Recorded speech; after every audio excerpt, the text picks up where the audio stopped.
Hey you guys, welcome back to the Vinyl Countdown. I'm Peaches, what's up? Oh man, I was sitting here watching YouTube and I caught a video that just got uploaded by Dan Powers.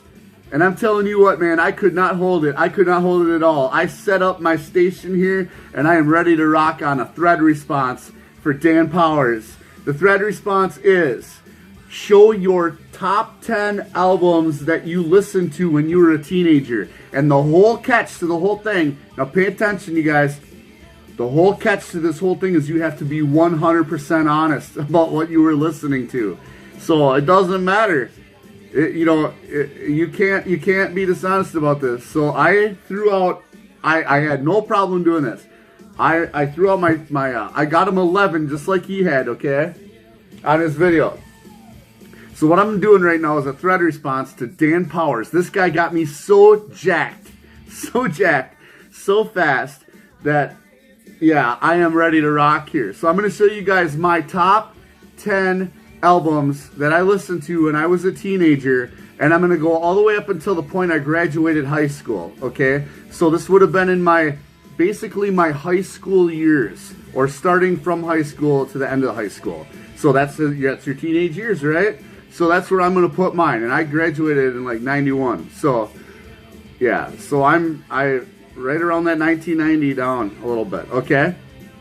But I'm so jacked about this. So I'm going to show you guys the 10 albums that were on in my tape player or my CD player at the time that I listened to, okay?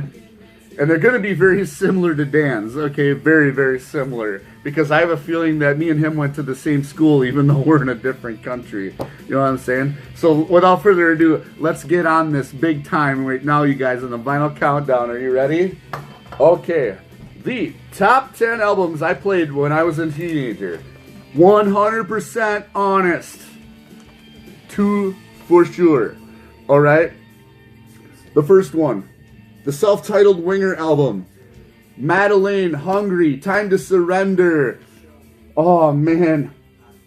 Heading for a Heartbreak. I can almost sing them all by heart, I'm serious. Yeah, definitely. This is one of the ones that was on the record, in the tape player, the CD player. It was a transitional phase back then. So yeah, that was in the player all the time. Self-titled Winger album. And you guys, these are not in any particular order, okay? So I'm not doing them from like least to best or anything like that. So you get what I'm saying? It's just the top 10 in general. Okay, the next one. Yeah, Here I Go Again on My Own. Whitesnake. Yeah, this is the one, man. Played the crap out of it. All of these I played the crap out of. So there's Whitesnake, man. Definitely was in the player all the time.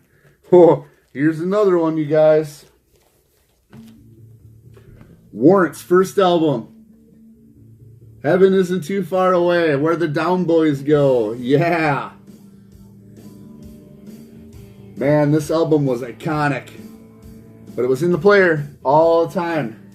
This was one of the chick getters, man. For sure. Definitely. Oh, and I was going to put Poison in there too, but I would have had 12. So, I mean, but I got to be totally honest with you. The ones that were in there almost of the time. You know what I'm saying? So here's another one. Robert Palmer, Riptide. I remember it was right about 9th grade. I worked out at St. Mary's College in Winona, Minnesota. And I was doing maintenance for the whole college. Riding around on these old airplane luggage carts. You know, doing mulch and painting and all that stuff. Yeah, it was the summer of 9th grade. Yeah. Working my butt off in the hot sun with my tape player Walkman, listening to, yeah, all these cool tunes from Robert Palmer, man. Woo, Robert Palmer, Riptide. Alright, here's another one. Don't start crying. Rat Detonator. Lovin' You's a Dirty Job. Oh yeah, this would have been about the senior year of high school, you guys. Woo! One of my favorite Rat song ever. Lovin' You's a Dirty Job. Rat Detonator. Heck yeah. And that was the only Rat one we had on the player, man. Rat Out of the Cellar. Woo! So many great songs, you guys. So many great songs. If I could only start telling you the stories, and I'm not. Oh, good stuff. Yeah, here's a little side swipe for you. Yeah, I went through a little phase. I was going out to a youth gathering in Denver, Colorado back in '89. It was this huge, giant youth gathering in Denver, Colorado. I think it was like 1989. And we went there with our church. Some big youth gathering out there. And I went to that Red Rocks Amphitheater and stuff. But right before I left, I bought this album from Richard Marx. Yeah, and I went through a little phase. I think there might have been a little breakup involved or something there, if I remember right. Yeah. And then the guy, one of the guys that I went down there with, that was the chaperone guy from our church, taught me how to play Right Here Waiting for You on the piano on the way down there. We stopped at all these different places to stay the night, and I stayed up late at night. And this guy took me into the middle of the church there where they had a piano, and he taught me how to play that song, Right Here Waiting. One of the only songs I know how to play on the piano, definitely. But it was big back then, you guys, and it was in my player all the time. I wore that tape out. Yeah, here's another one I wore out. The self-titled album from Skid Row. This one is unbelievable, you guys. You cannot beat it. And I wore it out. I wore it out on tape. I wore it out on CD several times. Had to replace it several times because it either fell out of the car or fell on the floor or got stolen or something. But yeah, this one was in the player big time. And this is my favorite band of all time. Alright, you guys? Skid Row. It's amazing how all of this stuff just naturally stayed some of my favorite music of all time. I mean, it stuck with me through every single year, every single week of my life. You know what I'm saying? So it's not hard to put two and two together with this little thread that Dan Powers is doing. There's not a big difference between your favorite music and what you were playing in high school, for me anyways. And here's another reason why. The Lost Boys soundtrack was in my player all the time. I remember I had my bedroom was way up in the top of the house in my mom and dad's house. And right at about the time when this came out, I bought it on tape. I couldn't get enough of the movie. And I remember a little story behind it. I bought this tape, and this was when I first started messing around with stereo equipment and stuff. I had, no lie, 24 speakers in my room.